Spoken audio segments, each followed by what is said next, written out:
Good morning. I will now provide an update on the Israel-Iran conflict as of June 13th, 2025. On June 12th, local time, Israel launched an airstrike operation targeting Iranian nuclear facilities and the regime's leadership. During this operation, Israel attacked Iran using over 200 fighter jets, targeting more than 100 objectives across 17 different areas. The attacks proceeded as shown on the map.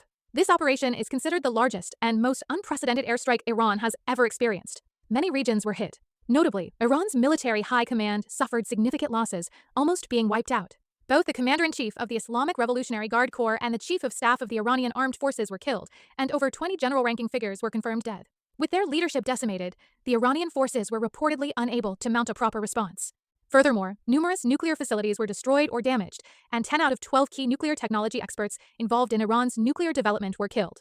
This includes Faridoun Abbasi, an Iranian nuclear scientist and former head of the Atomic Energy Organization of Iran, and Mohammad Mehdi Taranchi, an Iranian physicist and president of Islamic Azad University. From Iran's perspective, this is a significant loss. Israel, in particular, demonstrated remarkable strategic acumen. They avoided targeting Iranian army generals, instead focusing their attacks specifically on the Air Force and air defense leadership, forces that could directly strike and hinder Israel. This implies that Israel had full knowledge of the movements and locations of Iran's military high command. Their intelligence capabilities are remarkably sophisticated.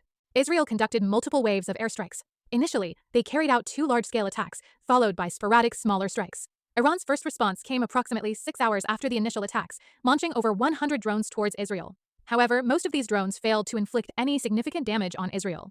Even Jordan, for instance, actively intercepted Iranian drones that entered its airspace. Thus, Iran was largely on the defensive against Israel's attacks. Then, around 9 p.m. to 10 p.m. Tehran time, Iran launched 150 to 200 ballistic missiles towards Israel in 2 waves. 9 locations across Israel were hit. Israel's air defense system failed to intercept all of them, leading to casualties. Missiles also struck Jerusalem, the capital, and Tel Aviv, the largest city. This resulted in numerous civilian casualties, with around 35 people reported injured. Iran stated that their attacks targeted the Ministry of Defense and intelligence agencies in Tel Aviv, but as seen in the videos, numerous attack attempts were made on civilian buildings as well.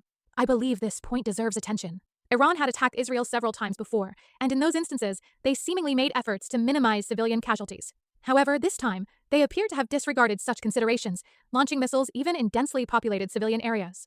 Indeed, most of the casualties from this recent event are civilians. This suggests that the situation in this conflict is likely to worsen. It appears Iran is harboring a great deal of animosity. Of course, ground troops will not be deployed, as Iran and Israel do not share a border. However, numerous pro-Iranian militias exist throughout the Middle East. It is highly probable that these groups will stir up trouble in countries other than Israel. The geopolitical situation in the Middle East is highly complex and rapidly evolving, requiring continued monitoring. We are constantly monitoring the situation in the Middle East. Please stay safe.